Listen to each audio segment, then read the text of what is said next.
Bonjour à toutes et à tous et bienvenue sur Média TV. C'est l'heure d'Alternative, votre rendez-vous hebdomadaire en partenariat avec l'Université internationale de Rabat. Alternative, vous le savez maintenant, c'est l'essentiel de l'actualité nationale, africaine et internationale, décryptée par des experts et des personnalités en une dizaine de minutes. Un regard alternatif du Sud, de l'Afrique, du Maroc. Je vous propose aujourd'hui de parler d'islam et d'Afrique en ce mois de Ramadan.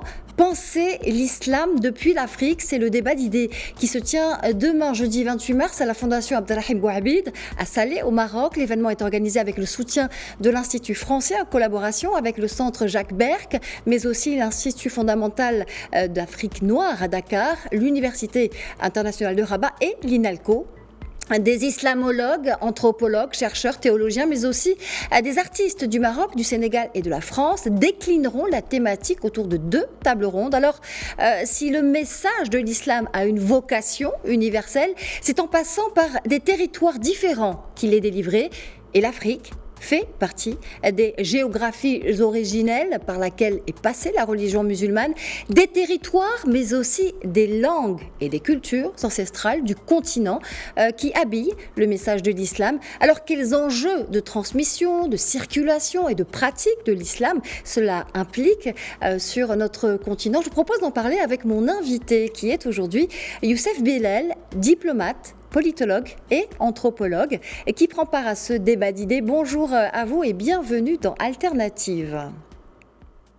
Bonjour. Alors, analyser la visibilité, l'invisibilité des penseurs africains de l'islam dans le monde musulman, c'est la thématique de la table ronde à laquelle vous prendrez part, Youssef Billel. Que signifie de penser l'islam depuis l'Afrique ? Écoutez, penser l'islam depuis l'Afrique, c'est en réalité revenir aux origines de l'islam, parce que l'islam, dès le départ, est une religion africaine. Il faut ici rappeler, se remémorer que la première migration du prophète de l'islam de la Mecque a trouvé d'abord refuge dans ce qui correspond aujourd'hui au territoire éthiopien, dans l'Abyssinie. Et la protection qui a été offerte par le Négus, par l'empereur d'Abyssinie à ce moment-là, a permis aux compagnons du prophète, y compris sa fille, Ruqayya, son gendre, Uthman ibn Affan, qui deviendra le troisième des califes bien guidés, vont rester plusieurs années grâce à cette protection offerte par l'empereur, par le Négus d'Abyssinie. Donc, dès le départ, en réalité, le message, la diffusion du message, l'ancrage de l'islam est africain. Il y a bien sûr aussi la figure d'un Bilal, le premier Mouaddin, qui lui-même vivait aussi dans la péninsule arabique, mais qui était originaire d'Abyssinie. Et au-delà de ça, eh bien, l'islam, de par sa nature, n'a pas de territorialité définie. C'est par définition un message universel, et donc son ancrage territorial, y compris en Afrique, fait partie de ce qui le caractérise dès l'origine. Alors, des territoires, mais aussi des langues. Au commencement était le verbe. Une religion, c'est aussi et d'abord une langue. Et on dit souvent que la langue arabe est celle du Coran, une langue sacrée d'ailleurs. Pourtant, d'autres langues africaines ont contribué à divulguer le message de la religion musulmane lors de son expansion territoriale.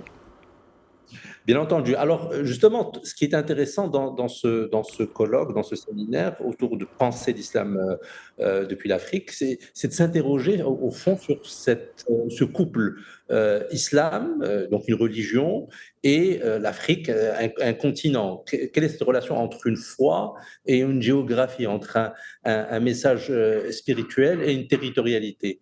Et ce qui est intéressant de noter, c'est que c'est l'importance, lorsqu'on parle de l'Afrique, c'est pas uniquement une terre, un territoire, c'est aussi des océans et des mers et un désert. Donc, l'Afrique, c'est cette combinaison de ce qui a fait que l'islam s'est diffusé par les côtes, notamment en Afrique de l'Est par la mer Rouge et par l'océan Indien, et puis au niveau de l'Afrique du Nord, tout le long de la côte méditerranéenne. Et puis aussi à travers le commerce transsaharien, donc à travers le Sahara, ou si vous voulez, le Sahara comme le désert comme mer intérieure. Et tout ceci a fait qu'il y a eu une combinaison, une interaction de la langue de la révélation, qui était l'arabe, avec les langues africaines qui prédataient et préexistaient à la révélation de l'islam et à la diffusion de l'arabe. Et donc, vous avez aussi bien des communautés berbères, donc de langue berbère en Afrique du Nord, mais pourtant peut-être le plus intéressant, c'est le swahili, parce que le swahili, littéralement, en arabe, c'est swahili, c'est-à-dire ce qui vient du littoral, ce qui relève du littoral. Pourquoi ? Parce que la langue, la diffusion de l'islam en Afrique de l'Est, qui était un des premiers foyers de diffusion de l'islam, s'est faite à travers les côtes, à travers le commerce au niveau de l'océan Indien et de la mer Rouge. Et donc, parler le swahili, c'est en réalité parler une langue de l'islam. Et le swahili, encore aujourd'hui, comporte une majorité de vocabulaire, de termes arabes, issus de la langue arabe, mais qui ont été syncrétisés dans quelque chose de nouveau, qui est une langue indépendante, qui est le swahili, et qui donc est une langue cosmopolite, dans le sens où elle permet l'interaction entre différentes communautés en Afrique de l'Est. Et la même chose peut être dite au niveau du berbère, puisque vous trouverez des manuscrits écrits en caractères arabes, mais de langue berbère, et on en a beaucoup dans des bibliothèques historiques au Maroc. Donc, c'est aussi cette interaction entre ces langues locales, ces cultures locales qui font que l'islam, en tant que message spirituel, s'ancre dans des langues et de communautés très concrètes. Alors, vous parliez à l'instant de désert, vous parliez d'interaction, de transmission des savoirs du nord vers le sud, du sud vers le nord, et du Sahara aussi, qui est, et on parle toujours de territoire, hein, qui constitue depuis le 8e siècle quand même un espace d'échange et de circulation de l'islam, de la pensée musulmane. Vous le disiez, l'Afrique donc est un espace de transmission des savoirs sur le continent. Comment l'islam marocain, qui se trouve à la croisée des chemins, hein, du sud, du nord, s'inscrit-il dans cette transmission des savoirs de l'islam ? Écoutez, lorsqu'on s'interroge de penser l'islam depuis l'Afrique, et qu'on le fait depuis la ville de Rabat, qu'on le fait depuis le Maroc, depuis l'Afrique du Nord, il est intéressant de voir que cela permet de prendre en mémoire, de prendre en compte le fait que l'islam au Maroc, et de manière plus générale l'islam en Afrique du Nord, tel qu'il se déploie aujourd'hui et tel qu'il a été historiquement constitué en Afrique, eh bien, est une sorte d'exemple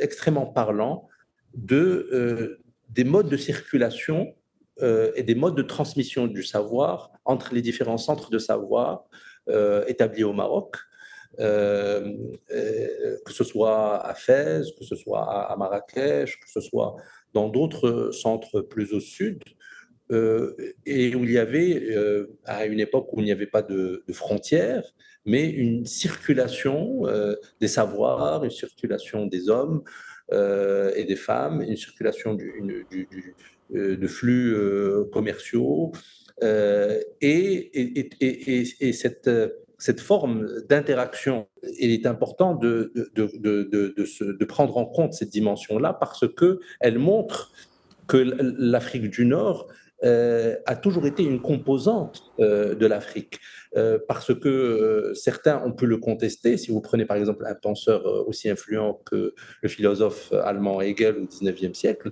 eh bien dans sa philosophie de l'histoire, dans sa lecture de l'histoire qui a été très influente et qui était la première une des premières écritures de l'histoire mondiale, considérait que l'Afrique du Nord ne faisait pas partie de l'Afrique. Pour lui, l'Afrique, proprement dite, commençait au sud du Sahara, ce qu'on appelle aujourd'hui l'Afrique subsaharienne, et que l'Afrique du Nord serait en quelque sorte était une composante de l'Europe. Or, la réalité historique, la réalité anthropologique, ce qu'on vient d'évoquer à travers la diffusion des savoirs, la diffusion de l'islam, l'interaction des hommes et des femmes, les formes de commerce qu'il y avait, les formes de diffusion du savoir, montrait en réalité qu'à travers le Sahara, justement, il y avait une interaction permanente, une identité africaine qui ne disait pas nécessairement son nom, mais comme le disait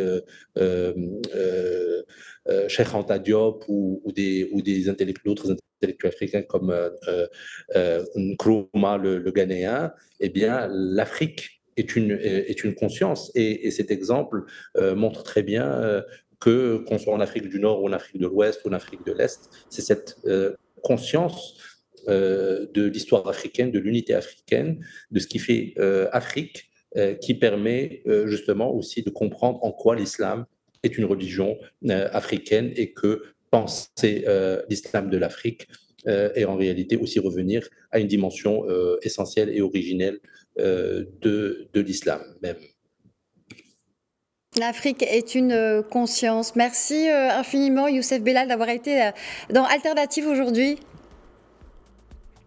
Merci à vous. Je rappelle que vous êtes politologue, anthropologue et diplomate des Nations Unies notamment, couvrant les négociations de paix dans la Corne de l'Afrique. Et on a pris le rendez-vous, donc Penser l'islam depuis l'Afrique. C'est le débat d'idées qui se tient demain, jeudi 28 mars, à la Fondation Abdelrahim Bouhabid à Sali, au Maroc. C'est la fin d'Alternative. Merci à vous, à la semaine prochaine.